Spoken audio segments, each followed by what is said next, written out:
Bhabanipur union শুলাকুড়ি গ্রামে শিশুদের মাঝে বল বিতরণ করেন মোহাম্মদ জিসান আহমেদ এবং রাহুল। এলাকার চেয়ারম্যান এবং মেম্বাররা যে কাজটি করতে অপারগ সেই কাজটি করে দেখালেন যেন এই যুবকেরা।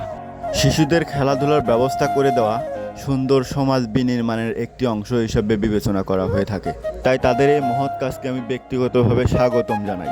তারা বলেন, এলাকার গণ্যমান্য ব্যক্তি এবং রাজনৈতিক ব্যক্তিদের সাহায্য সহযোগিতা পেলে অদূর ভবিষ্যতে এই ধরনের কাজ আমরা চালিয়ে যেতে পারব।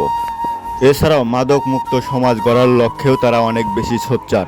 তারা বলেন, এলাকার গণ্যমান্য ব্যক্তি, রাজনৈতিক ব্যক্তি, সামাজিক ব্যক্তি তাদের সহযোগিতা পেলে এলাকা থেকে মাদককে নির্মূল করব। কেননা মাদক একটি সমাজের বড় সমস্যা।